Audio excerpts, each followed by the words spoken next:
And good morning sa lahat. God is good. And all the time. Excited na ba tayo mag-worship sa ating Panginoon? Amen. Hallelujah. So, batiin muna natin ang ating mga nasa kanan. Sabi mo, good morning, a blessed Sunday sa inyo. Kausapin niyo yung kanan niyo. Nasabi yung kanan niyo. Good morning, a blessed Sunday sa inyo. Kaliwa niyo naman, tingnan, kasasabihan niyo, blessed Sunday sa inyo. Sa likod naman, sa likod. Sa likod. Okay, sa harap. Okay. So, a blessed Sunday sa inyo lahat and welcome to Light of the Mountain Church of the Nazarene as we worship God in spirit and in truth this Sunday morning. So, mga konting paalala lang po. Next slide po. Ito po, always wear your face mask. And pag meron po kayong face shield, much better. Pero kung wala, okay lang po yung face mask. Just to avoid yung magkahawa-hawaan tayo. So, kasi mamaya magtatanggal po si pastor ng kanyang face mask para po makapag-share ng mas maayos at makasalita na mas maayos. Kaya tayo po, mga nanonood dito sa physical church natin is mag-face mask po tayo. And welcome po sa inyong lahat sa mga nanonood sa digital, sa ating Facebook live streaming. So next slide po. So welcome po sa inyo sa lahat. Good morning, good morning, good morning. At welcome to Light of the Mountain Church of the Nazarene. Okay po. So tingnan po natin yung susunod. Inaanyayahan ko po tayo tumayo para po tayo ay magbigay samba sa ating Panginoon as we sing song of praise, as we worship God in spirit and in truth.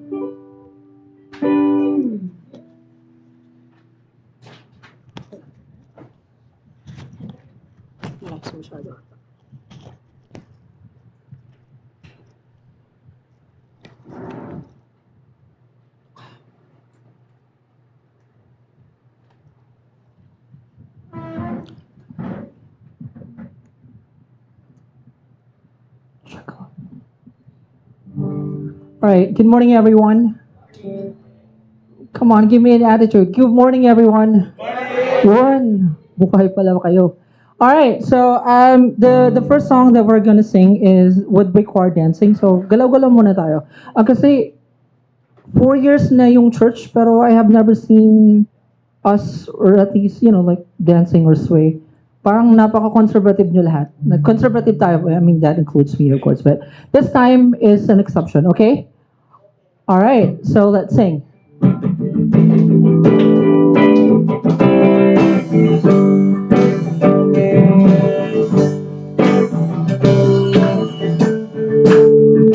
I will sing the gates with thanksgiving in my heart. I will enter his courts with praise. I will sing, this is the day that the Lord has made. I will rejoice, for he has made me glad. He has made me glad. He has made me glad. I will rejoice, for he has made me glad. He has made me glad. He has made me glad. I will rejoice, for he has made me glad. Love it out.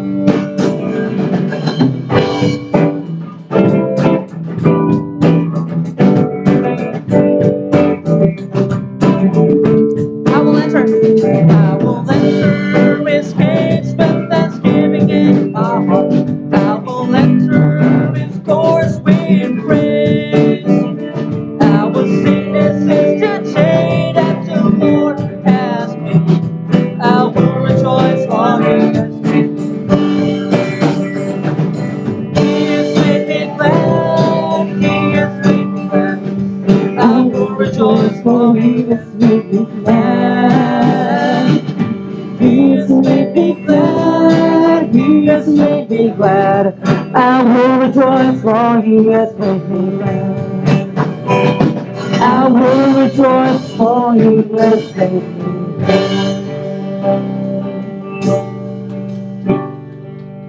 Kulang pa. Pwedeng katayin natin yon, and then I'm gonna let you guys sing ng kayo lang. Pwede ba yan? Yes. I will enter his gates with thanksgiving in my heart. I will enter his courts with praise. I will sing, this is the day that the Lord has made. I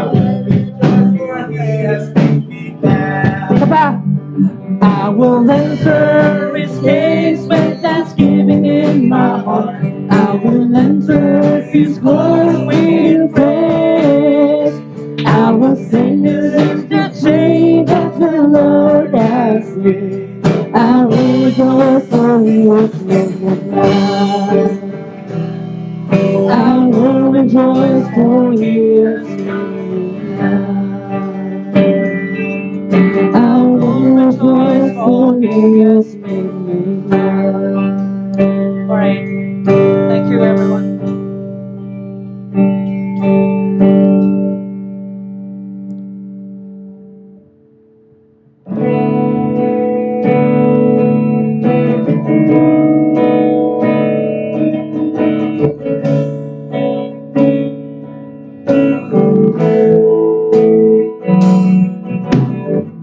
Over the mountains and the sea, your river runs with love me.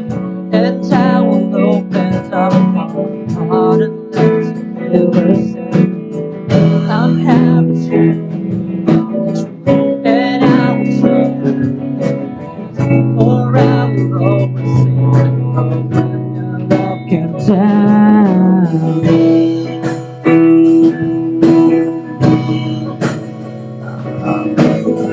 Over the mountains and the sea, your river runs with love for me.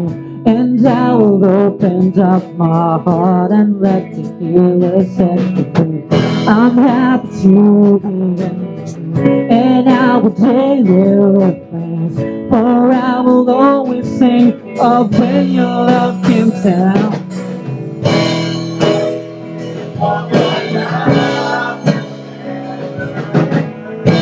I could sing of your love. You sing. I could sing of your love forever. I could sing of your love forever. Over the mountains, over the mountains and sea, your river runs will love me. And I will open up my heart and let the healer set me free. I'm happy to be in the truth, and I will daily lift hands. For I will always sing of when your love came down. I can sing of your love forever. I can sing of your love forever. I can sing of your love forever. I can sing of your love forever. Oh, I feel like dancing. That's foolishness, I know. But when the world has seemed alive, there will change the joy like the distant night. I can sing of your love forever. I can sing of your love forever. I can sing of your love forever. And I can sing of your love forever. I can sing of your love forever. I can sing of your love. I can sing of your love forever. I can sing of your love forever. I can sing of your love forever. I can sing of your love forever. And I can sing of your love forever. I can sing of your love forever. And I can sing of your love forever.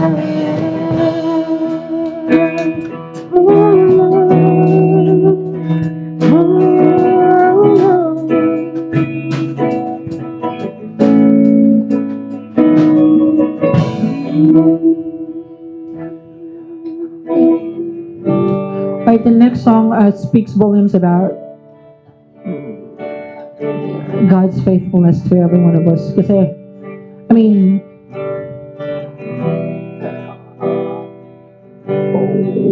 we did multiple stuff na hindi kaya sa kanya. I mean, that's not a secret, of course. Pero the fact that we're still here, the fact that we are still alive and we are still standing and we can come to church, that speaks volume about God's faithfulness. So, pasalamatan natin siya.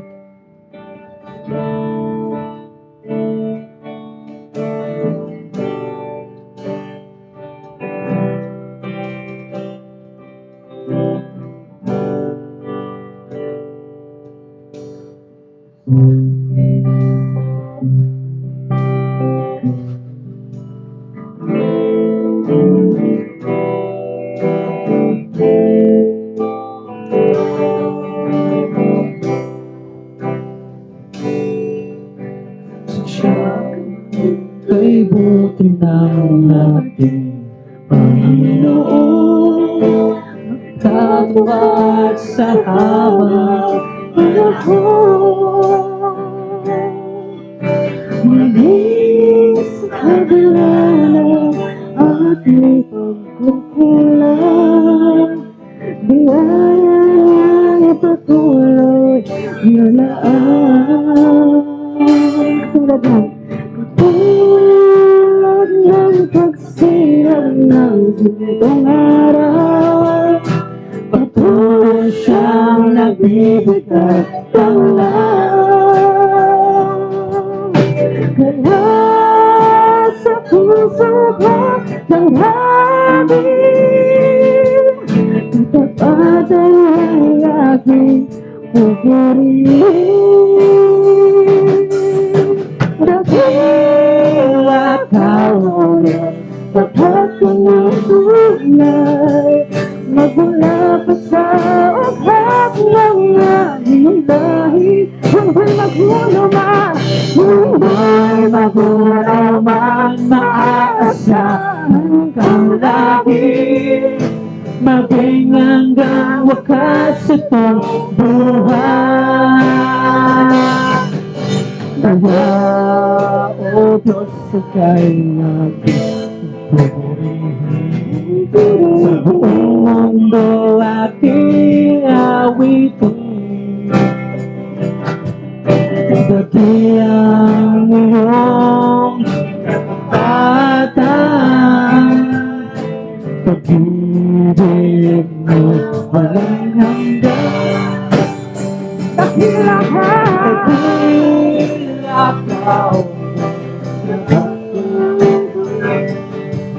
magmula pa sa agad ng aming lahi. Mundo'y magmula man, maaasahan kang lagi, maging hanggang wakas ito buhay.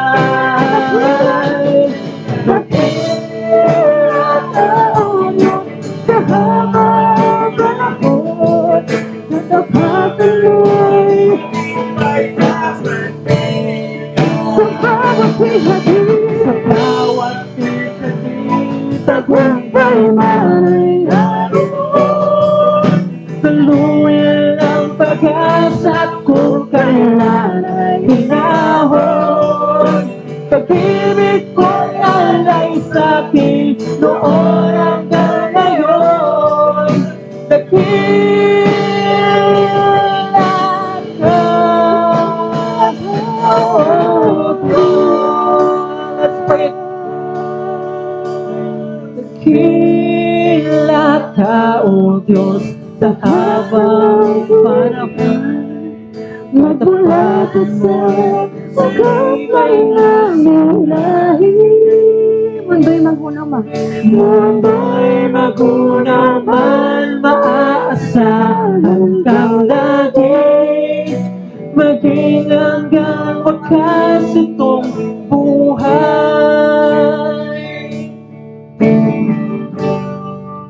Let us pray. In the name of the Father, and of the Son, and of the Holy Spirit. Lord Jesus, you said in your words, when two or more are gathered in your name, you are here in our midst. So we welcome you, Lord Jesus. We welcome you, our Lord of Lords and King of Kings, that you may reside not just in this church, but reside in our hearts. As we do our classes, as we do our work, as we do our ministry, and as we do our worship this morning, may you bless and touch each and every one of us this morning, so that we can go back to you, our first love, the one who really loves us. Lord Jesus, we ask of your forgiveness for our sins, our personal and original sins. We ask that you cleanse us and make us new again. Forgive us, Lord, for our transgression and forgive us for our iniquities. Sa aming mga pagkukulang, Panginoong Hesus, humingi kami ng kapatawaran. Naway ikaw ang mangibabaw sa aming puso, na ikaw ang manguna sa aming desisyon, plano para sa aming mga buhay. Panginoon, hindi namin kaya ito. Hindi namin kaya mag-isa. Hindi namin kakayanin kung wala kayo sa aming buhay. We need you. We desperately need you, Lord. So we ask, Lord, to empower us with your Holy Spirit, to cleanse us, to use us, to mold us, and sometimes to rebuke us so that we can change our ways. Lord, it is true that you are good yesterday, today, and forevermore. And we can never stop worshiping you because we love you so much. That's why, Lord, it pains us not to do your will. So, Lord, empower us. Give us endurance, the strength to resist temptation, to resist evil, to resist sin by your mighty name, the name that no other name. You, your name, who is Jesus Christ, Lord of Lords and King of Kings, the Alpha, Omega, the beginning and the end. Lord, empower your church, empower your people, empower your leaders, empower us, Lord, so that we can be effective, efficient, and relevant, especially in this time, Lord. Lord, bless our Pastor Johnny as he will share the Word of God this morning, and bless each and every one of us that we will be here and going home changed, renewed, cleansed, forgiven, and loved as we hear the words this morning. We love you, Lord Jesus. Let's sing Dakilang Katapatan, the chorus, as we end our prayer. Dakilang Katapatan, tapat ang tunay, magmula pa sa pagkat ng aming lahi. Mundo'y magulang ang naasahan natin. Magandang ang wakas ito. Dakila ka, audience. Dakila ka, tapat ng tunay, magmula pa sa ugat ng aming lahi. Mundo'y magunaw man, maaasahan kang lagi.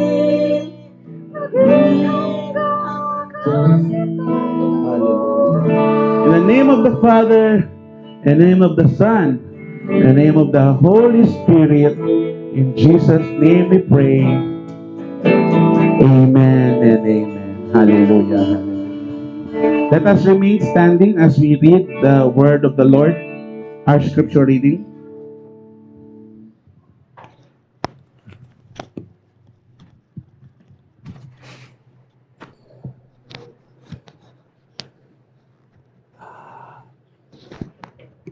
Okay, we will, if you have your Bible, can you open it in Exodus chapter 4? And we will be reading in the Old Testament. Chapter 4. Moses answered, "What if they do not believe me or listen to me and say, 'The Lord did not appear to you'?" Then the Lord said to him, "What is that in your hand?" "A staff," he replied. The Lord said, "Throw it on the ground." Moses threw it on the ground, and it became a snake, and he ran from it. Then the Lord said to him, "Reach out your hand and take it by the tail."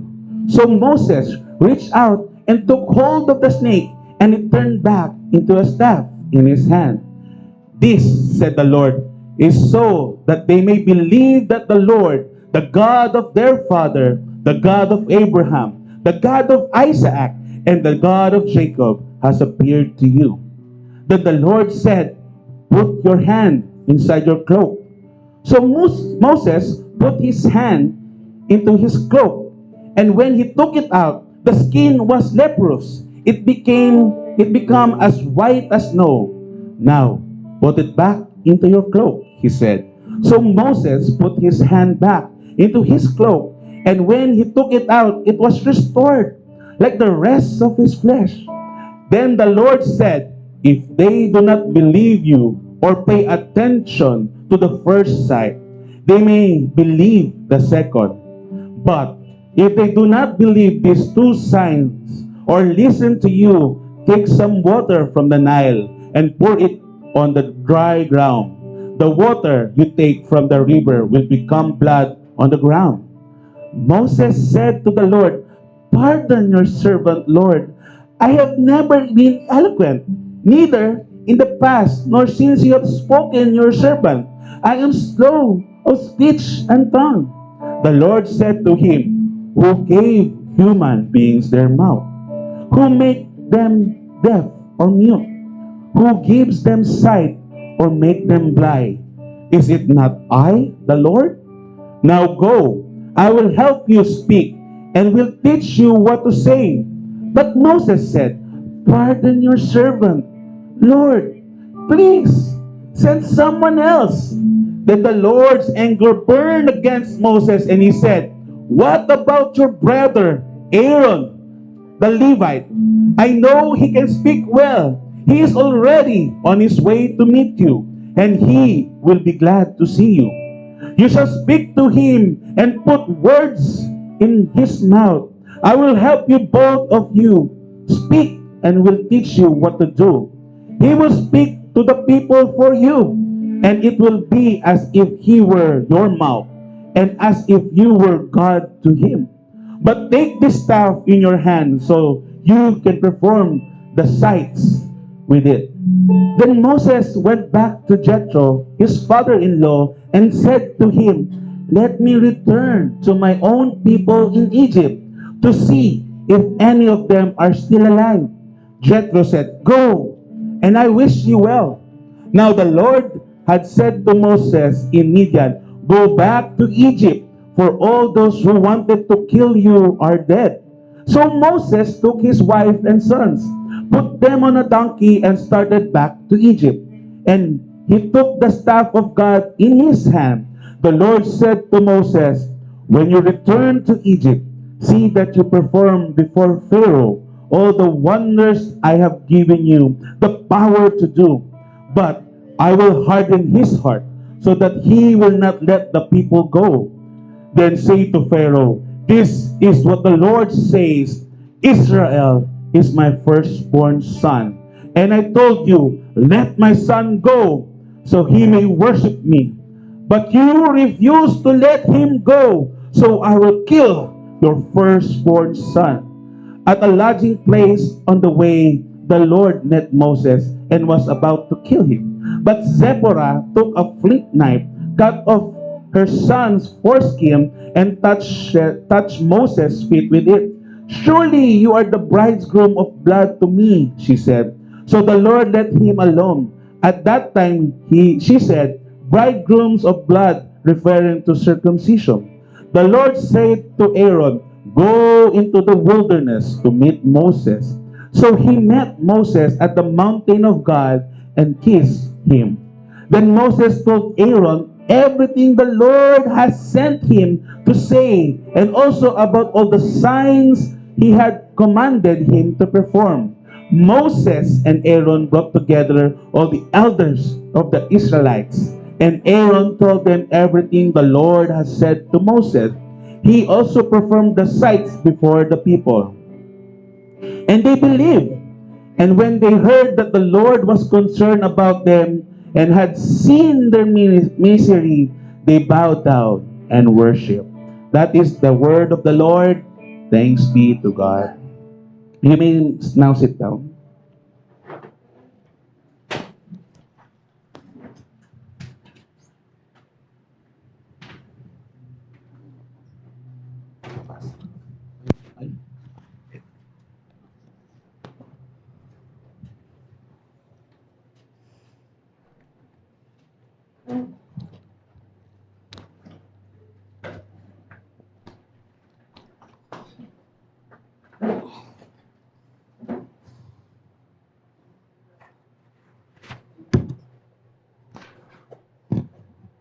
Okay, good morning and have a blessed Sunday. Kayo na ito?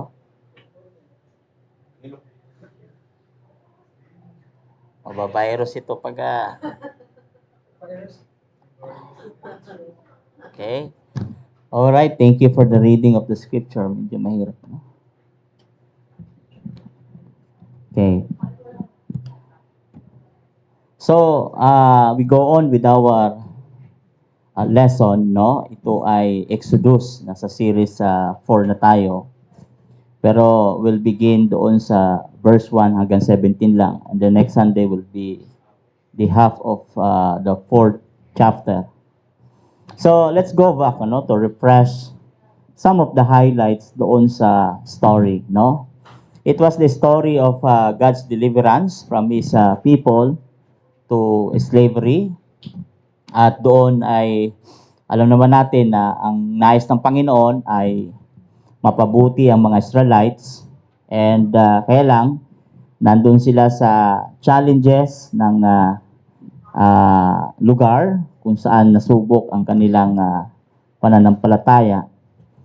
But God's mission is always to deliver His people. Kaya nga ang buhay Kristiyano ay laging ganon, no? Lagi natin dinideliver lahat ng mga challenges sa buhay. So the same with the Israelites, no? In the time of Moses. And also, nakita rin natin dito na hindi natin inaasahan, no? May mga plano ang Diyos na hindi nakikita ng tao. And kaya noong time na kailangan nila ng namumuno, ay hindi rin natin alam kung minsan kung sino ang mga karapat-dapat na tao na nilalagay ng Panginoon. Pero God called Moses in this passage. Tinawag siya, bago pa man siyang ipanganak, ay meron nang nakalaan sa kanyang mga tao.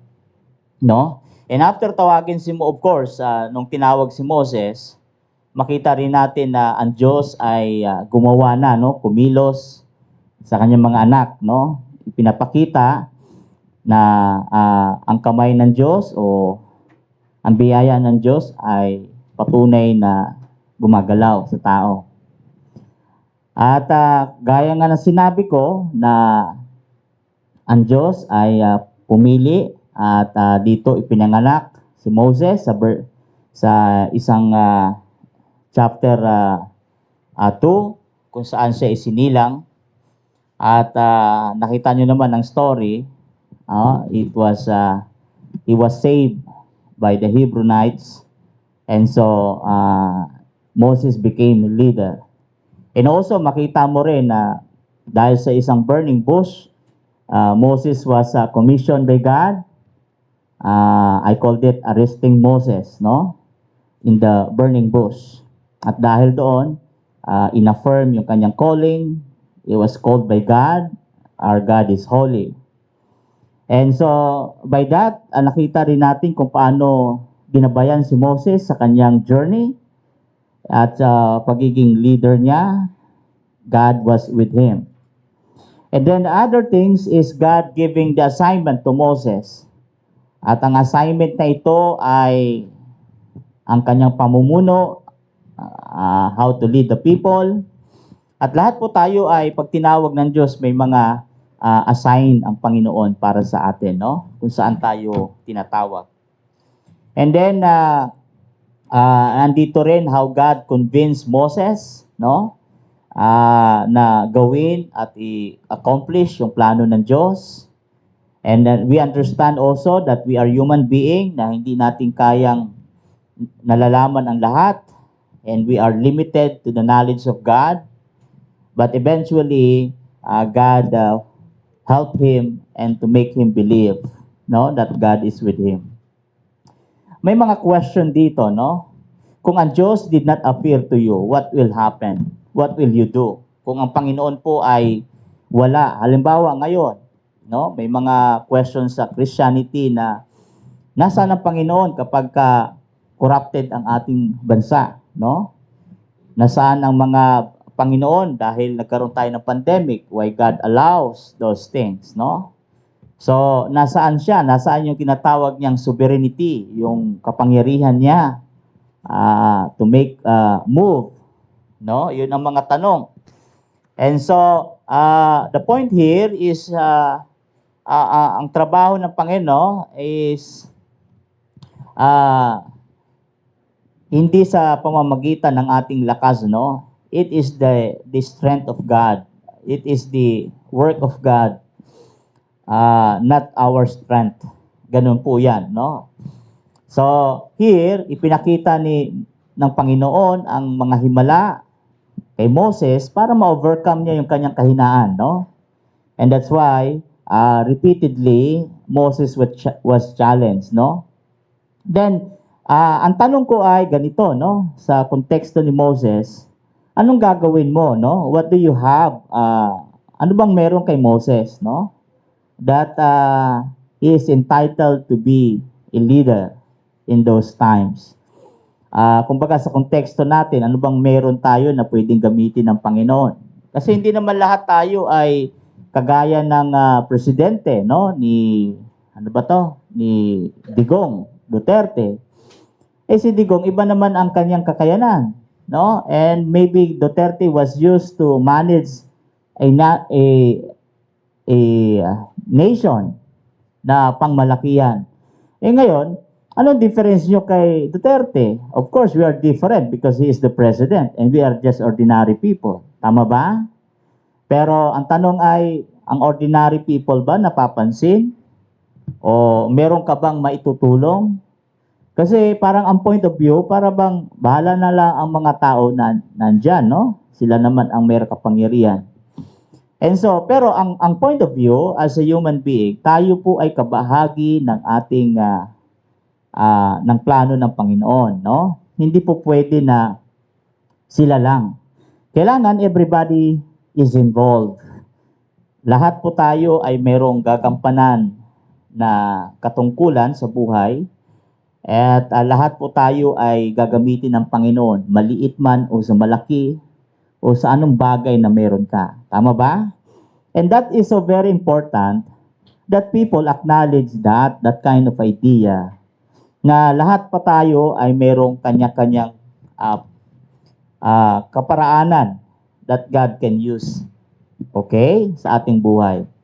And so, kung mapapansin mo ay sa panahon ni Moses ay sa chapter 4, nakita mo na naandito na yung task na ang plano ng Diyos dapat ma-accomplish sa buhay ng mga Israelites through His leadership.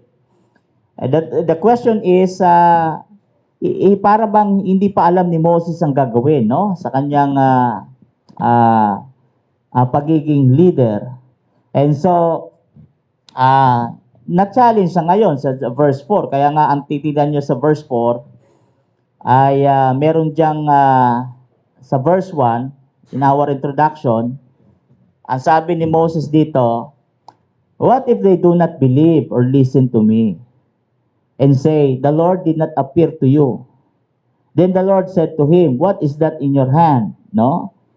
So, if you look at verse 1, sumagot si Moses, no? Na mayroong pagdududa o pag-alinlangan sa kanyang leadership. And so, ang sabi dito, the Lord did not appear to you. Then, kaya nga ang tanong ng Panginoon sa kanya, in return to his question, what is in your hand? Ano bang meron ka? So, kung titingnan mo yung story, is the story of God's answering to the question of Moses. Okay? So, ito yung pamagat natin, no? God's answers to Moses' questions. Ito yung mga bagay na may mga tanong ng tao, no? Na ang Diyos ay may sagot. Okay? Lahat po tayo ay nagtatanong, no? Marami tayong questions sa buhay. Pero God also answers questions in life. Kaya nga titingnan natin yung buhay ni Moses, no? Kung paano sinagot ng Panginoon yung mga tanong ni Moses. And the second is anong relevance yan sa ating panahon, no? How God also answers our questions or queries in life. Okay? So napaganda ng story na ito, no? Ang ganda ng kwento ni Moses na ito, no? And let us learn something about meron akong tatlong bagay ayon sa kwento, no? Number one ay ano ba yung number one ko? The giving of what you have, no? Let us look, no? Verse 2, beginning verse 2. Sabi diyan, ang first, actually tatlong himalayan pero sabi niya, what is in your hand? Sabi niya, throw it on the ground, in verse 3. And so, tatlong bagay diyan ang pwede nyo makita, no? Number one, yung metaphorical na rod, no? Ang rod na yan, ang unang nakita sa kamay ni Moses, no? Na ang tanong ay ano ang meron ka sa iyong kamay, no? Ngayon ang tanong ay how God uses people. Paano ginagamit ng Diyos ang tao sa kanyang kaparaanan, no? And what Moses had in his hand is very important, no, role na pwede niyang gawin. At number one dito na pwede natin makita ay God likes to use what is in our hand, no? Ibig sabihin ay kung anong meron ka, kagaya kay Moses, sabi niya meron kang rod, sabi niya nakita mo, and also God likes to use kung anong meron ka sa kamay mo, no? And alam nyo, ang rod of staff, maraming pinagamitan ng Panginoon that leads to Moses' leadership, no? Kaya nga ang symbol niyan ay pwedeng symbol of authority or a symbol of his leadership. And many times ginamit yung staff, yung rod na yan to do miracles, no? And ito ginamit din sa panahon ni Shamgar sa Judges 3:31, no? Yung kamay niya, no? So maraming himala ang ginawa sa pamamagitan ng staff, simpleng staff, but becomes extraordinary, no? Ito rin ginamit kay David sa kamay, yung kamay ni David ginamit din ito sa Samuel 17:49. At even si Samson, yung jawbone of donkey, no, ginamit din niya as a weapon. And meron ding himala, no, na pinagamitan ng miracle, yung 5 loaves and 2 fish. So, kung mapapansin mo, God can use many things kung anong meron ka. Yung talent, kaya nga sabi ng Panginoon, kung anong may kakayanan ka, dapat gamitin ito ayon sa kanyang layunin, no? Kasi ang bagay na ginamit mo sa hindi maganda, hindi para sa Panginoon yon, para sa sarili mo o para sa anumang bagay na nais mo. Pero dito, sabi ng Panginoon, kung anong meron ka, ay yun ang gamitin mo sa kanyang kalooban. Yun. So, nakita na ba natin ng rod ni Moses ay kayang hatiin ang Red Sea. Tama ba? And you watch a movie, no? Yung mga palabas na kapag araw ng ano ba tawag ito, ngayong buwan, Holy Week, di ba? Nanonood kayo ng movie. Nakikita nyo yung rod na ng Panginoon, no? Di ba? Kayang hatiin ng dagat using by His rod. Is that how powerful? Oh, kaya niyang yung serpent, no? Yung rod, kayang gawing serpent. Tingnan niyo yung basahin niyo 2 to 5 verses. So, yan ay mga himala, no? Kaya nga sabi niya, hawakan mo yung buntot, so bumalik, di ba? So, meaning, Moses was exposing his faith here na talagang God is trying to convince him na magkaroon siya ng pananampalataya. And then that's why somehow God reached out, no? And grabbed the snake when God commanded him to. So, ano nangyari? So, nanumbalik. So, ang point of view is that they may believe that God of their fathers, in verse 5 or 4, na sabi ito, the God of Abraham is the God of Isaac. Ibig sabihin, yung pananampalataya ni Abraham, ni Isaac, no, ay dapat makita nila, no, na totoo. And so, that confirms to Moses, no, success. Ay sabi dito, Isaac, the miracle of God would make the children of Israel realize that the God of Abraham, Isaac, Jacob was with them. And so, ang gustong sabihin ng Panginoon, sabi niya, kasama ko naman sila Abraham, Isaac, before. And so, even in the time of Moses. And that's why after the victory, they made a covenant. And God did not forsake them. So, grabe yung kapangyarihan na ipinakita kay Moses, no?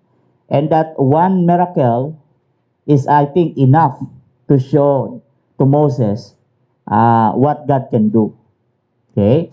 So, paano yan? Paano po yan sa ating buhay, no? Tayo ay may kanya-kanyang talento, tama ba? And may mga pamamaraan kayo kung paano kayo maging leader, no? At minsan nagiging leader kayo sa laro ninyo, di ba? Oh, so di ba minsan lakas yung makahatak sa laro, di ba? And that shows that minsan sasabihin mo, ito magaling ka, di ba? You want to show that you are a good gamer, tama ba? Oh, so ang tanong diyan ay sino piniplease ninyo? Yung sarili ninyo to make your friends appreciate your is that talent? Is that a talent? So kahit bata tayo, no, there are many ways that you have to understand, no? Hindi masama ang mga bagay na nilikha that you modern, kagaya ng mga panahon ninyo na puro technology. Ang technology naman ay hindi masama, no? It was created purposely to help human beings to become easy. Tama ba? Oh. Pero ang games naman ay pampalipas lang daw ng oras 'yon, or pag inaantok ka, sabi nila, you play games, magigising ka. Tama ba? Is that the point of view of how you see the point of view ng inyong pananaw sa buhay? Tama ba? So, ang nais ng Panginoon ay gamitin kung anong maaring imposibleng gawin, no? Ang Diyos kasi palaging nakatingin sa pananampalataya ng tao, no? And somehow God wants to see to people na sa maliit na bagay ay magiging extraordinary when you use it for God's glory. Yun ang ibig sabihin nito. At yan ang isa sa mga bagay na dapat maunawaan natin, no, na tayo ay binigyan ng Panginoon kung anong meron ka, hindi niya hinahanap kung anong wala ka. Tama ba? Most of the time sa ating pananaw sa buhay, para bang mayroon kang hinahanap kahit wala ka. Hindi naman ganun ang batayan ng Panginoon. Ang batayan ng Panginoon ay kung anong meron ka, yun ang ibigay mo. Tama ba? Is that making sense to you? Na ang sagot ng Panginoon, sabi niya, anong meron ka? Ngayon, ang tanong, will you use it for His kingdom? Will you use it for His glory? Kaya lang, pag iba ang direksyon natin sa buhay, that becomes another situation that maybe ay magiging, para bang magiging double ano sa ating buhay, no? At minsan nakakalito, no? Pero kung ikaw ay alam mong ikaw ay naunawaan mo yung plano ng Panginoon at naintindihan mo na ang mga bagay na meron ka ay galing sa Panginoon, then therefore, dapat natin gamitin ito para sa Kanya lamang. Tama ba? So, kasi pag ginamit mo sa Kanya yan, magiging meaningful yan. Pangalawa, He will bless you. Tama ba? Like Moses. He used an ordinary staff. But eventually, it becomes powerful. It gives authority upon him. Kaya nga naging yung rod niya ang malupit kasi nagagawa niya yung dapat niyang gawin, no? It's because God was with him. Yun ang totoo. So, kailangan marunong tayong makita kung ano yung magandang plano ng Diyos sa ating buhay. And the thing is, when you give to God those things, ay alam mong ipagpapalain tayo ng Panginoon. And that's why, very important na kung anong meron ka, use it for God's glory. Tama? Hindi yung sasayangin natin ng oras, no? At hindi po pwedeng maghanap ka ng ibang dahilan na sasabihin mo, wala ako nito, siya meron. Kaya nga sabi ko sa inyo, lahat po tayo ay binigyan ng katangian ng Panginoon that is very unique, and we are unique by nature. Okay? And so that is very important, no, na ma-realize natin hindi naghahanap ang Diyos ng wala ka. Ang nakikita ng Diyos kung anong pwede mong ibigay sa Kanya. Tama ba? That's the same principle in life, no? Bakit di mo subukan ang Panginoon? And then you will know how God can bless you or bless us the way we want. Kasi yun lamang ang nagbibigay sa atin ng kasayahan at pangalawa, hindi masasayang yung kung anong ibinigay mo. Kasi bawa, ganito, trabaho ka ng trabaho, pero para saan naman ang pinagtatrabahuan mo? Tama ba? Nakukuha niyo po ibig sabihin? Ano ang nakukuha mo sa iyong trabaho? Is because you realize na kailangan mong kumain and then cycle, repeat, routine. Sabi nga nila, may ipon ka. Pero hindi mo alam, no? Ang ipon ay pag pinilagay mo sa bangko, ikaw palugi. Hindi nyo ba alam yon? Siguro hindi nyo pa alam yon kasi hindi pa kayo hindi nyo pa nare-realize yan sa ngayon, no? Pero wrong investment na ilagay mo ang pera sa bangko. It's just for protection and for operations, no? So meaning mas maganda na ibigay mo yung mas meaningful at mas ma-appreciate ng tao at hindi ka makakalimutan ng tao, no? Tandaan nyo to, whatever you contribute to every human being, people will not forget. Okay? And so, very important, ang rod na yan, nasa kamay ni Moses. And that is to use it for God's glory and also to see the miracle that God is powerful in that moment. Ganon din naman sa ating buhay, no? Kung anong ibinibigay mo sa Panginoon, no? Ginagamit natin ito para sa Kanyang kalooban. Okay? So, ito yung pinaka-importanting bagay, no, na dapat ma-realize natin, no? Yung ibibigay mo kung anong meron ka. Somehow, ay may mga questions tayo na tinatanong sa Panginoon, bakit ko ibibigay sa, sa Panginoon? Para ano? Of course, kung alam mo na tinawag ka ng Panginoon at alam mo, naintindihan mo na ito ay para sa Panginoon, ibibigay mo is because you know that it is worth for God's glory. At yan ang ating ginagamit. And then another question, another thing that God found in the hands of Moses is yung pangalawa, yung verse 9. Tingnan natin ang verse 9, 6 to 9. Ano ang sabi dyan? Meron ba tayong text? No? Ayun.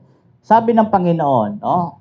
Another miracle that happened is put your hand inside your cloak. So Moses put his hand into his cloak, and when he took it out, it became leprous. Tama ba? Naging sakit siya, no? Ano ba Tagalog ng leprous na sakit? Ketong. Naging ketong, no? And then it had become as white as snow. And but again, verse 7, now put it back, your cloak. And he said, so Moses put his hand back to his cloak, and then when he took it out, it was restored, like the rest of his flesh. Yon, no? So, sabi niya, not only giving of what you have, sabi niya sa verse 2 to 5, but also giving yourself is also important, no? Hindi lang mang bagay na nakita ng Panginoon sa kanya, but also the problem of Moses, yung kanyang sarili mismo, no? Hindi pa siya talagang totally satisfied with God, no? God's answer. It's because there is something that is missing in the life of Moses, is yung kanyang sarili, no? At hindi niya maibigay pa ng tuluyan. Kaya nga ang tanong ay yung ano bang nasa kamay mo, okay? Not only using the rod, but also anong meron sa kamay mo na maaring magamit, no?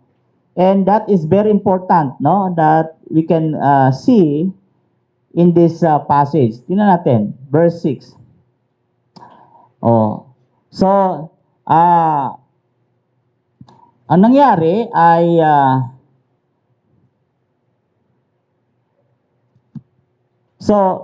dalawang miracle na nakita dito is because si Moses ay may kakulangan pa, no? And kailangan niya ng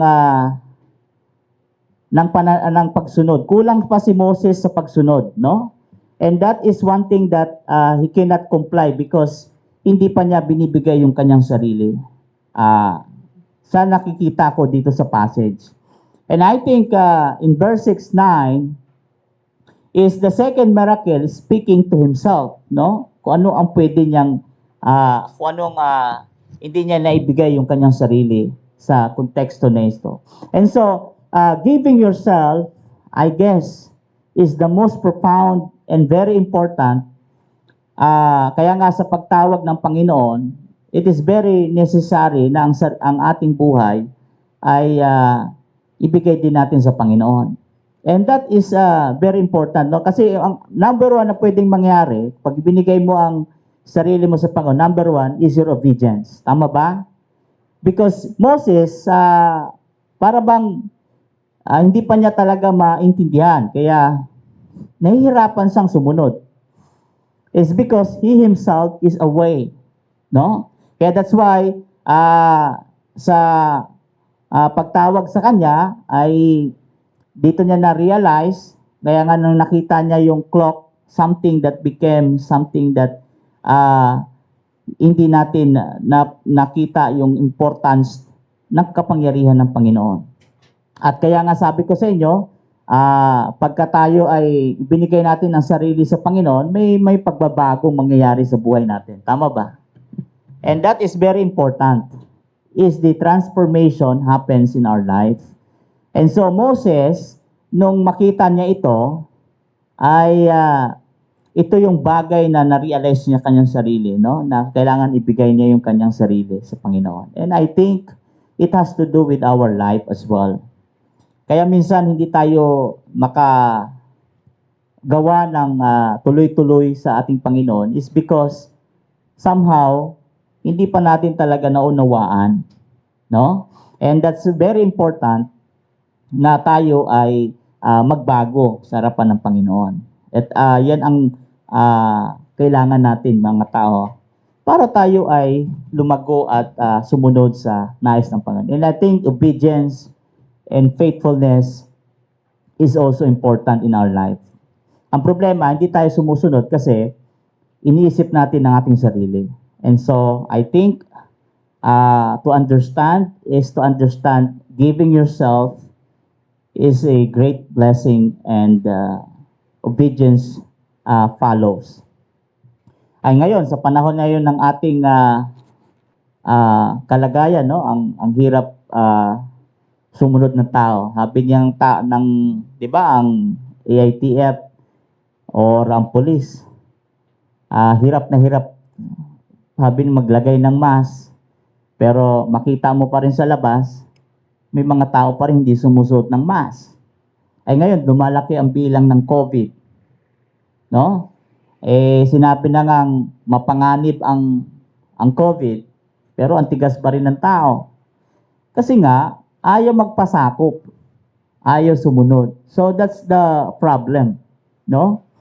And so, kaya po natin ginagawa yan is because we want to protect ourselves. Ako nga, bilang pastor nyo, no, kailangan ako anong mandate ng police at ng EITF, kailangan sumunod ako. Dahil ako ay nagtuturo din naman ng tama. So, therefore, kailangan ako mismo mag-embrace ng tamang pagsunod. Okay? Kaya nakapapansin nyo, kahit na pwede, pero kailangan ko proteksyonan ng aking sarili. Kailangan ko magsuot ng mask.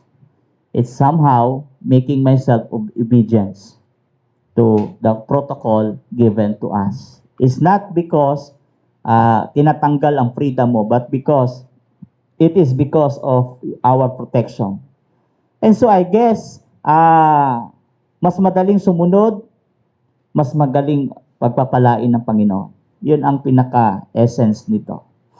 And then, ang panghuli dito na sa sagot ng Panginoon na napakaganda is the challenge that happened to Moses is nag-complain pa rin siya. Sabi niya, I think hindi ko kaya magsalita, sabi niya. I'm not eloquent to speak before you.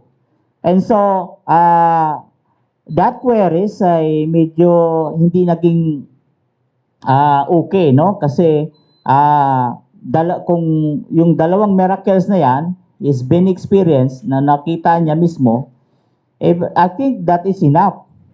Pero para bang nakukulangan pa rin si Moses. And so sabi ng Panginoon, alright, kung ayaw mo, kung di mo kaya, okay, Aaron, I think is the right person to be with you.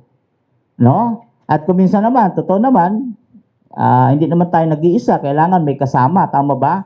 But the question is, paano tayo makikipag-work sa ibang tao? That is the third answer, is the willingness to work with others is so important. And I think partnership is always the key. Kaya nga sa ministry, hindi po pwedeng solo ka. Kailangan may kasama ka. And that's how becomes ang problema. Paano kung ang kasama mo hindi mo kasundo?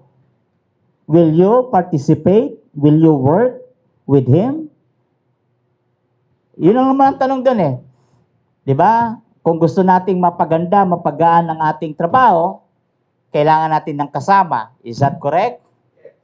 Pero ang tanong, will you work with him regardless of who he is? Ay paano kung hindi mo siya gusto? Will you consider him as your partner? Yan ang mahirap, no? Minsan, yung ayaw mo, minsan, ayun ang nagiging partner mo.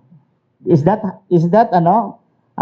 making sense to you? Minsan may mga ganong senaryo na yung ayaw mo, pero yun ang binibigay sa iyo ng Panginoon.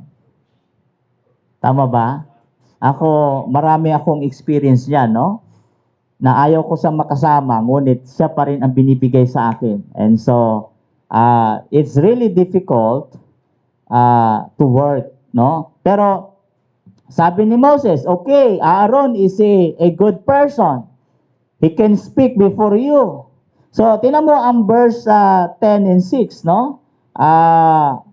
Sabi dito, Moses said to the Lord, sabi niya, pardon your servant, sabi niya. I have never been eloquent, neither in the past nor since you have spoken to your servant.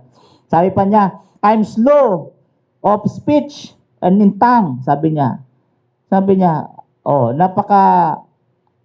kumbaga sa atin, pangit na sagot, no?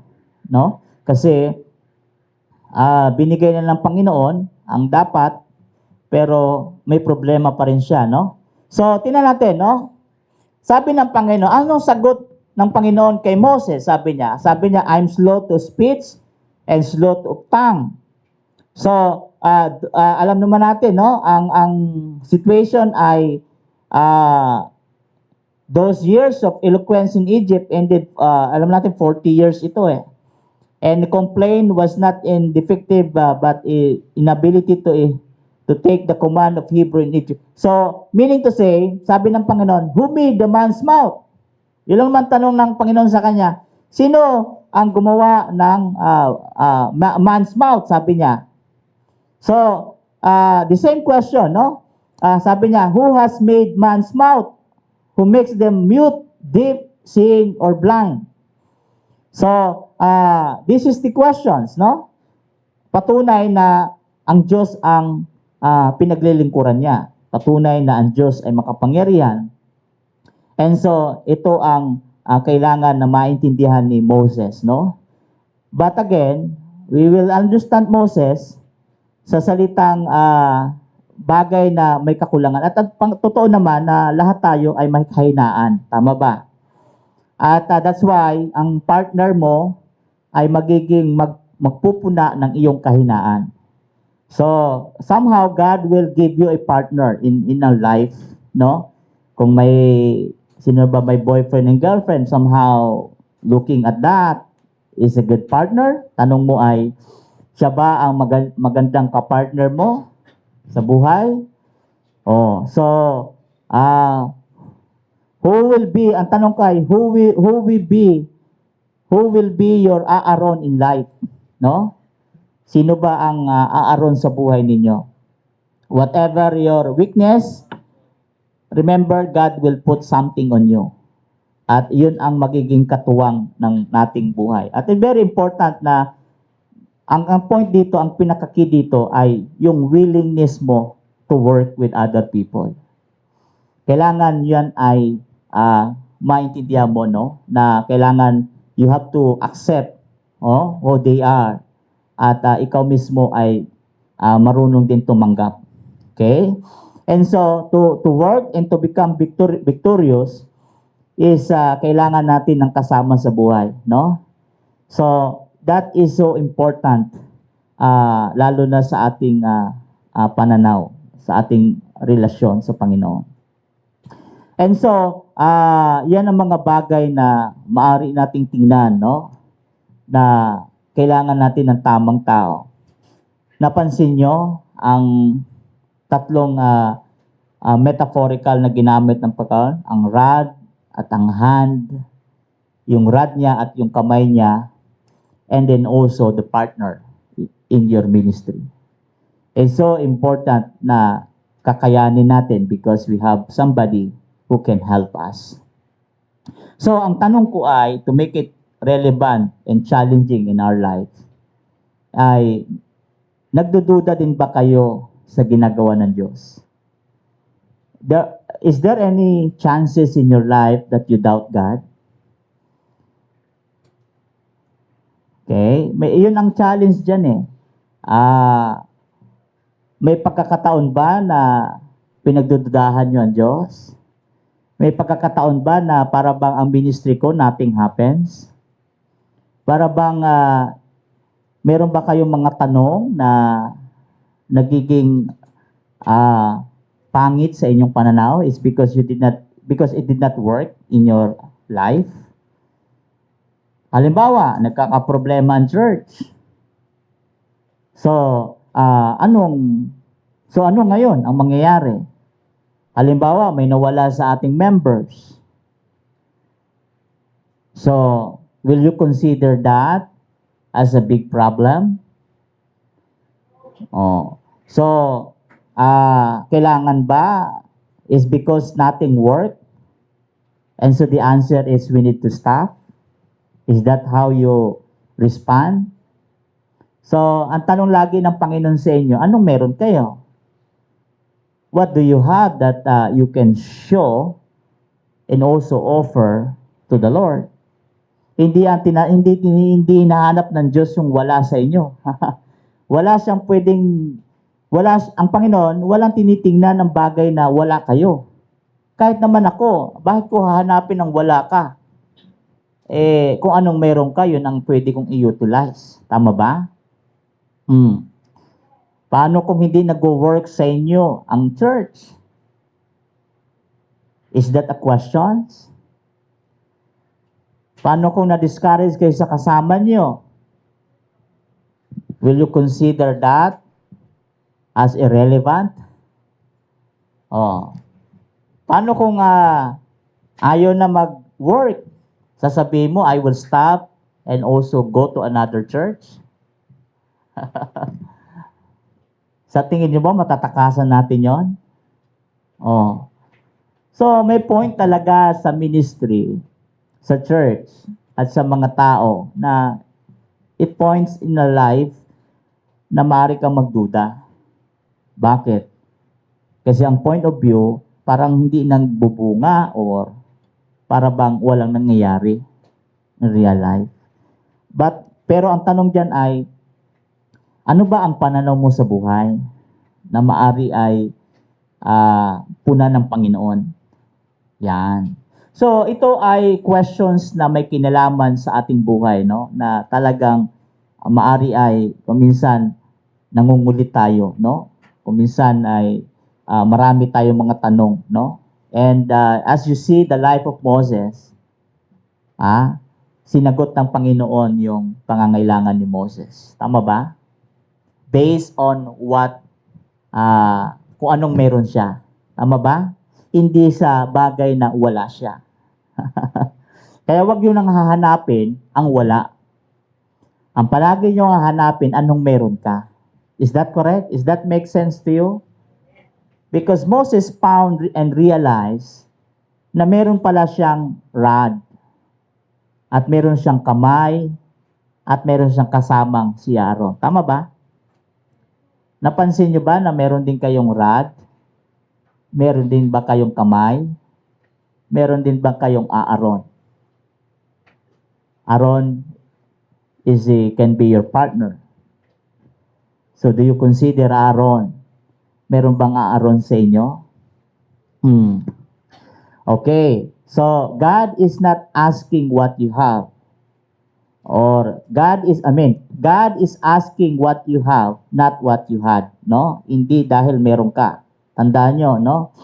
Ang lapis ay ginagamit para sumulat at gawing libro. Tama ba? Tama? Is that make sense to you? Na ang lapis pala na yan, pwedeng gamiting panulat. Na later on, it can be a book. Okay? Ang money ay ginagamit para sa economic. Tama ba? To regulate money. No? Hindi gamitin ang pera sa mali. But the money is used, for our economy. To live in a better life. Tama ba? But ang question palagi dito ay, willing ba kayo magpagamit sa Diyos? Yan ang mga bagay na you have to understand. Kasi minsan, pag may problema, bawa, pinapagamit ka ng Panginoon, pero ayaw mo kasi may problema ka. Oh. Minsan, kaya nga sabi nila, kung may paraan, maraming, There's a will, there's oh, a way. may daan. Pero kung walang paraan, ang daming excuses. Tama ba? Oh. So many ways. So, kaya nga binigay ng Panginoon. Pero ang pangalawa dito ay be willing to use by God. Yan ang pinaka-importante dito. Kailangan magpagamit kayo sa Panginoon. In so many ways. Kasi mga bata pa kayo, lalo na, wala na yung mga iba nating senior dito, ilan natin ang senior. Eh, mas bata, mas maganda. No? Kasi malaming strength na magagawa. No? Ang pangalawa dito ay kailangan mayroon kayong total consecration. Ibig sabihin ay you are willing to surrender your life to God. Kung gusto niyo magpagamit, kailangan i-surrender at i-consecrate niyo sa Panginoon. Lord, I'm willing to use by you and use my life to be the channel of what you want to become as a person. Tama ba? Oh. And then pangatlo, learn to, be involved. And kailangan involved tayo sa lahat, no? Hindi po pwedeng upo ka lang, makikinig, and that's it. Without involving, you will not experience the work of God in your life. Kasi ang Panginoon kumikilos lamang kapag ikaw ay nag-participate o nag-involve sa nais ng Panginoon. Tama ba? And that's why very important na we know how to lead and we know how to empower others for the benefit of good. Kailangan, huwag naman kayo mag-discourage. No? Ang lagi niyong pananaw ay kung ano yung makakabuti sa inyo. Although, may mga bagay na pangit, kaya ako minsan nagagalit pagka alam kong pangit o mali. Hindi ako nagagalit dahil ayaw ko sa inyo. Nagagalit ako is because I do not like doing the wrong things. Tama ba? Oh, because even Jesus Christ alone, He was angry. And so what happened doon sa kanyang simbahan na ginawang piyesta? Di ba? He was angry with the people. Hindi siya nagalit, no? Sa mga tao. Nagalit siya doon sa mga mali nilang ginawa. That's why God was, remove all the stuff and so forth. Hanggang sa nasira ang kingdom. Hanggang sa nirestore niya ang kingdom. Tama ba? And so, very important, no? That we learn how to restore and empower others. Kailangan, kaya nga dito sa simbahan, lahat ay welcome, no? Ano man ang nagawa mo, hindi naman ang simbahan ang maghuhusga or of course, the judgment is always in Jesus Christ, not among us. Okay? So, hindi ibig sabihin we are kinukonsinti natin ang mali, no? It's not the way, but simply what I'm saying is the judgment is always in the hands of our Lord Jesus Christ. So for us is always, making people important. Ayaw naman natin na ma-disvalue ang tao. Kailangan dito sa simbahan na ito ay mahalaga kayo, may value kayo. Nakuha nyo ba? Na kayo ay may halaga. Hindi po pwede na wala kayong halaga, no? Do not put in yourself na you are nothing. But everybody is so important. Tandaan niyo yan, lahat po tayo dito mahalaga. Wala tayong dinidisvalue na tao. Tama? Bawal yun. Lahat ng tao ay merong value. Because Jesus Christ value you, and so therefore, we value each other. Tama ba? Okay? So, Thank you, and may these simple words from God through Moses deliver something significant, adding the values in your life. Kasi yun lang naman ang ating kahalagahan dito, ay ma-restore ang mga bagay na nawala sa pagkatao natin. And that's why, once you come to the church, you are a whole, a complete human being restored by Lord Jesus Christ. Tama po ba? So that's why we come here together to bring fellowship, to become friends, family, is because that is the intended purpose of God, to be a family, a church. And you should be loyal to your church. Very important.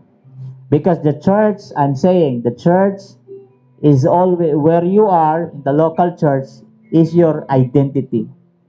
Kaya ang tanong ko minsan nalilito ako, bakit ang mga tao, hindi nila alam ang identity nila, no? Sa Nazarene, alam nyo ba ang identity natin bilang Nazarene? Pagka nagtanong ka ang tao sa labas, anong identity mo? Who are you? You are a Nazarene? Who are you as a Nazarene? Okay, tandaan nyo, we are a people of God, we are Christians, we are holy. Yan po ang ating identity. Tama ba? Tandaan nyo yan, huwag kayong mawawala, no? You are identified as part of the body of the local church and also international church in the Nazarene around the world.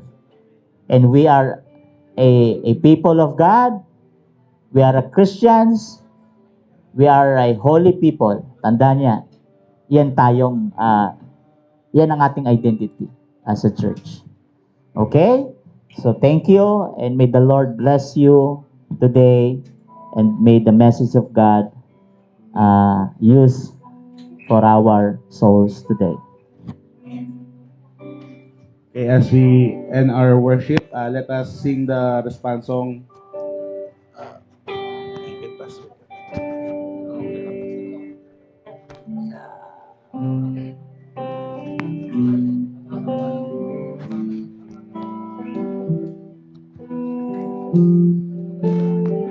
Let's sing our response song, Dakilang Katapatan. Sadyang kay buti ng ating Panginoon, magtatapat sa habang panahon, maging sa kabila ng ating pagkukulang, biyaya niya'y patuloy na laan. Katulad ng pagsinag ng itong araw, patuloy siyang nagbibigay ng law. Kaya sa puso't ko't damdamin, katapatan niya'y aking pupurihin. Dakila ka, O Diyos, tapat kang ang tunay, magmula pa sa hugat ng aking lahi. Mundo'y magunaw man, maaasahang kang lagi, maging hanggang wakas nitong buhay. O Diyos, kita laging pupurihin, sa buong mundo'y aking aawitin. Dakila ang iyong katapatan, pag-ibig mo'y walang hanggan. Dakila ka, O Diyos, tapat kang ang tunay, magmula pa sa ugat ng aming lahi. mundo'y magunaw man, maaasahang kang lagi, maging hanggang wakas nitong buhay. Dakila ka, O Diyos, sa habang panahon, katapatan mo'y matibay na sandigan. Sa bawat pighati, tagumpay man ay naroon.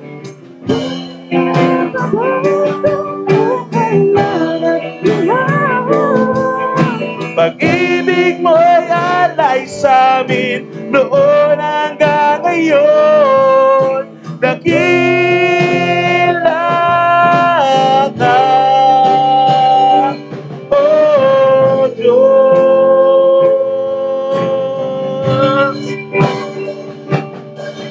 Dakila ka, O Diyos.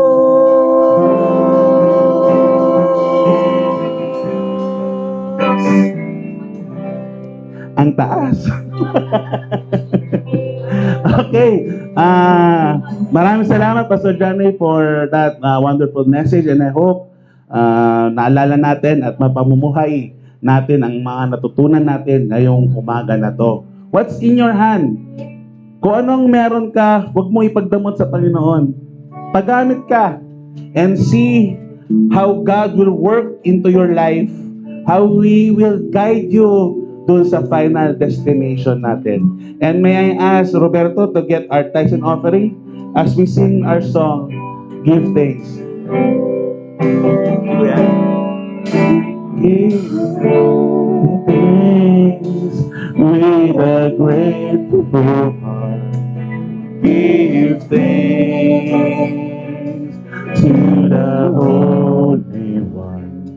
Give thanks because He's given Jesus Christ, His Son. Give thanks. Give thanks with a grateful heart. Give thanks to the Holy One. Give thanks because He's given Jesus Christ, His Son. And now, let the weak say, I am strong. Let the poor say, I am rich because of what the Lord has done for us. Give thanks. Let us pray. In the name of the Father, and of the Son, and of the Holy Spirit. Lord Jesus, may you bless this offering. May you bless these tithes to be used for your kingdom, for your ministry inside the church and outside of the church, in the community and beyond. May you use this money so that we can be effective, efficient, and relevant, not just inside the church, but also outside. May you bless the people who gave this morning, and for the people who will also give next week, the other week, and next week, next month. May you bless them, guide them, and provide for them. Bless their studies, bless their work, and bless their family, and bless them also. Lord, we love you, and this is how we show our love to you as we give our tithes and offering to you. Let's sing. Give thanks with a grateful heart. Give thanks to the Holy One. Give thanks because He's given Jesus Christ, His Son. All together, and now. And let the weak say, I am strong. Let the poor say, I am because of what the Lord has done for us. Give praise.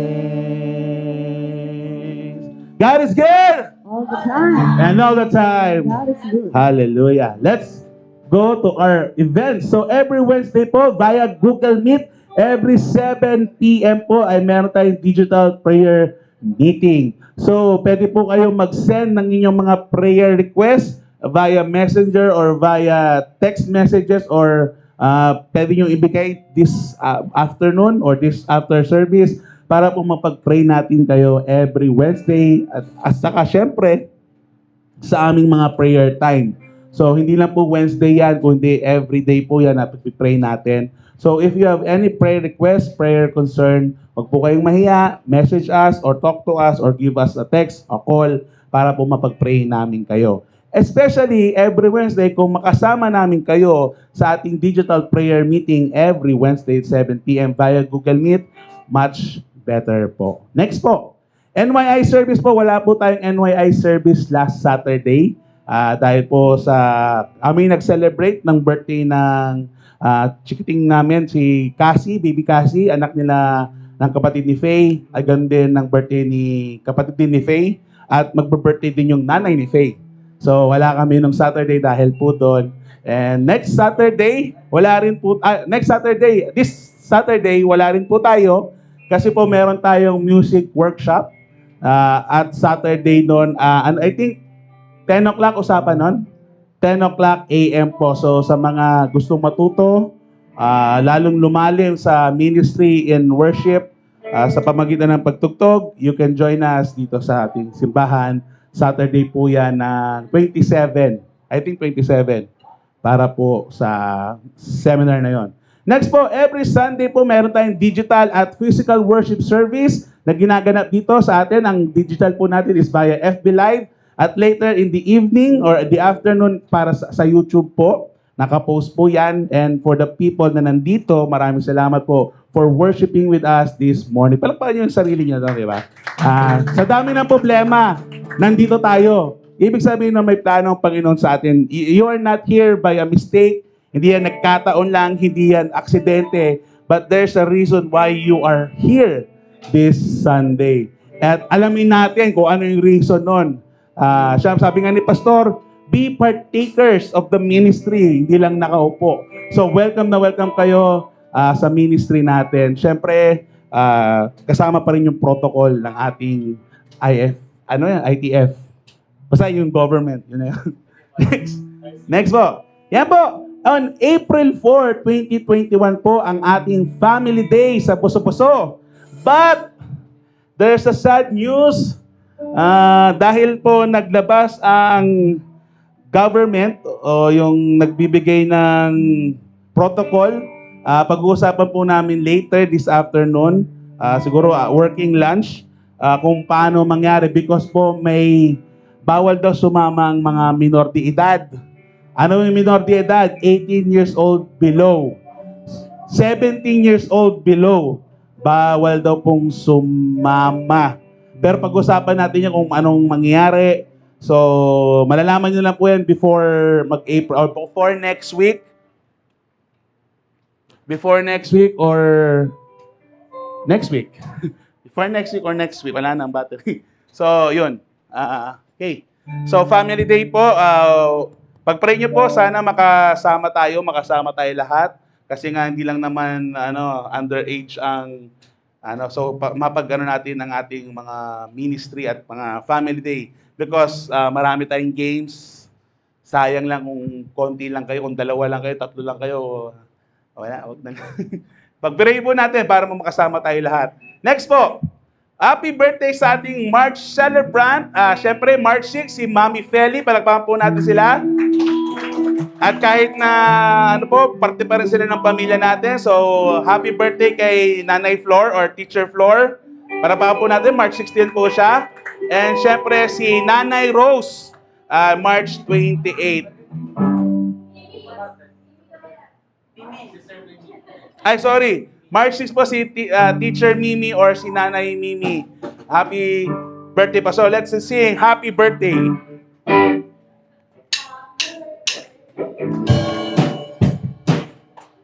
One, two, three, go!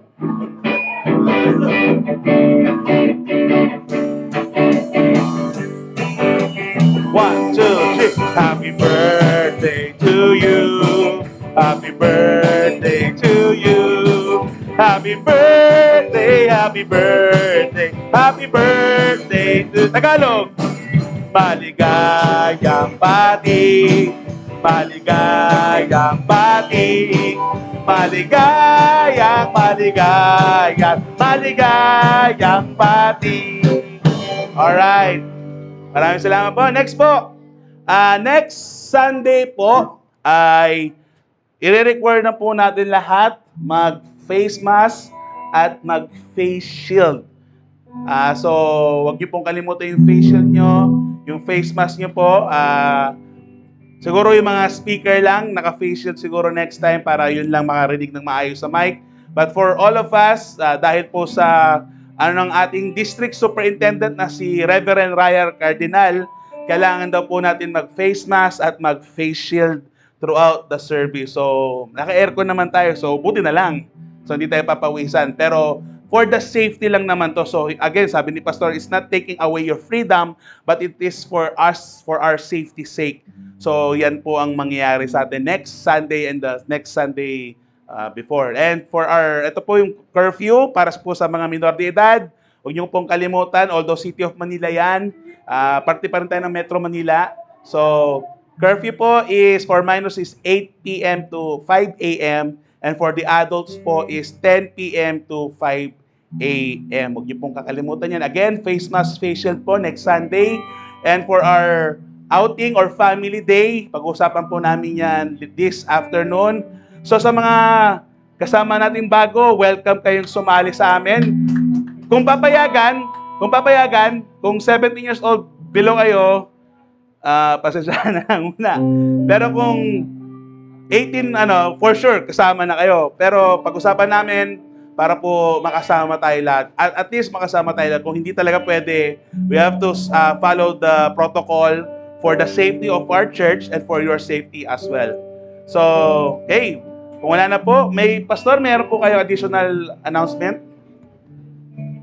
Wala to?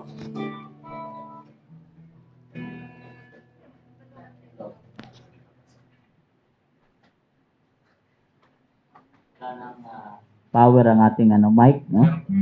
Okay. Merong protocol, no, na medyo mahigpit.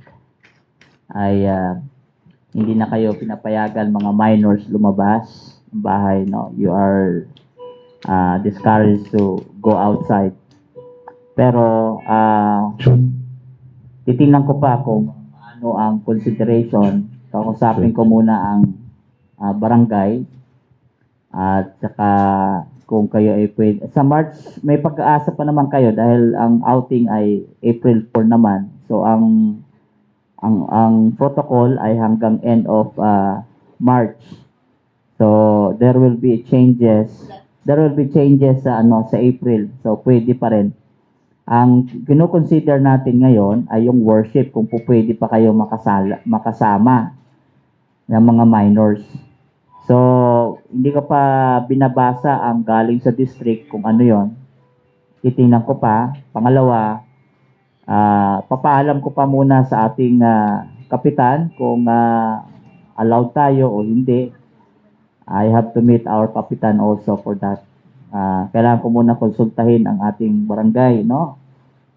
Pero kung ayaw ko naman na lumabag tayo sa protocol, kailangan ng church ay masunurin. Hindi tayo pwedeng hindi sumunod. So yun lang. Pero kung hindi talaga kayo pwede on the next Sunday, mga bata, ay wala tayong magagawa. Okay? So, pero ang adult, 18, okay, na join sa atin. So, ganun muna ang ating gagawin, no? At ngayong linggo ay alamin ko muna kung po pwede, ipapaalam ko muna. Kailangan kasi meron akong letter from barangay that allowing the church to continue at kasama kayo. Okay? So yun lamang po, tayo magtapos. Tumayo na tayo at tanggapin natin ito ng benediction ng ating Panginoon para sa ating lahat. Okay? So, the grace of the Lord Jesus Christ and the love of God and the fellowship of the Holy Spirit be with you all. Amen. Thank you, Pastor. Let us sing the doxology. Praise God from whom all blessings flow. Praise Him, all creatures here below. Praise Him above, ye heavenly hosts. Praise Father, Son, and Holy Ghost. Amen.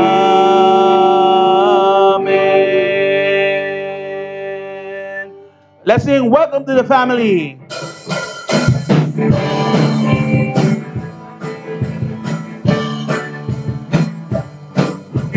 Welcome to the family. We're glad that you have come to share your life with us as we grow in love, and may we always be to you what God the Papa's be, a family always there, to be strong and to lean on.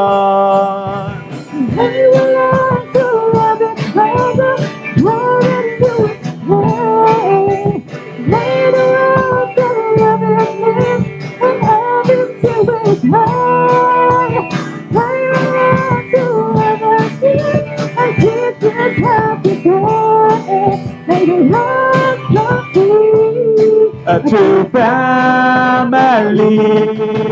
Welcome to the family. We're glad that you have come to share your life with us as we grow in love, and may we always be to you what God the Papa's be, a family always there, to be strong and to lean on, to be strong and to lean on, to be strong and to lean on.